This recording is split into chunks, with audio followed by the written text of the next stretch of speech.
دیکھیے rational thinking جو ہے ایموشنل تھنکنگ کا الٹا ہے. ایموشنل تھنکنگ یا بائس تھنکنگ، جذباتی سوچ، اس کا الٹے کا نام ریشنل تھنکنگ ہے. دیکھیے ہوتا ہی کیا ہے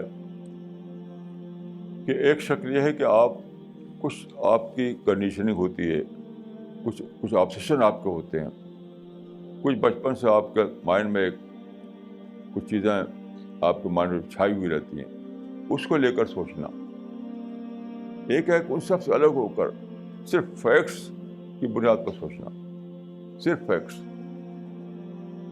وہ سارے تعصبات، سارے جذبات کو الگ کر کے صرف فیکٹس سے بنیاد پر سوچنا، وہ ریشنل تھنکنگ. میں آپ کو ایک مثال دیتا ہوں کہ ایک صاحب میرے پاس آئے، انہوں نے کہا کہ میں نے آپ کی ایک کتاب، آپ کے ایک مخالف تھے، ان کو میں نے ایک کتاب دی اور اس کا آپ کا نام ہٹا دیا، اس میں سے بغیر نام کے. اس کو پڑھا انہوں نے، بڑی اچھی کتاب ہے، بہت اچھی کتاب، بہت تعریف کرنے لگے اس کتاب کی.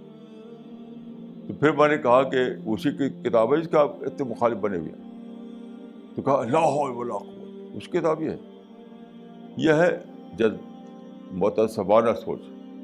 آپ ایک تعصب بٹھا رکھا ہے کسی کے خلاف، اس تعصب کے تحت سمجھتے ہیں کہ جو بات وہ کہے گا وہ تو غلطی ہوگی. اور ایک ہے کہ آپ حقائق کی بنیاد پر دیکھیں، وہ آپ فیکٹس کی بنیاد پر دیکھیں. تو فیکٹس کی بنیاد پر دیکھ کر رائے بنانا یہ ریشنل تھنکنگ ہے. اور جو آپ کے جو آبسیشنس ہیں، جو آپ کے تعصبات ہیں، جو آپ کے جذبات ہیں، اس کے تحت سوچنا وہ ایموشنل تھنکنگ ہے. تو ریشنل تھنکنگ کا الٹا ایموشنل تھنکنگ ہے.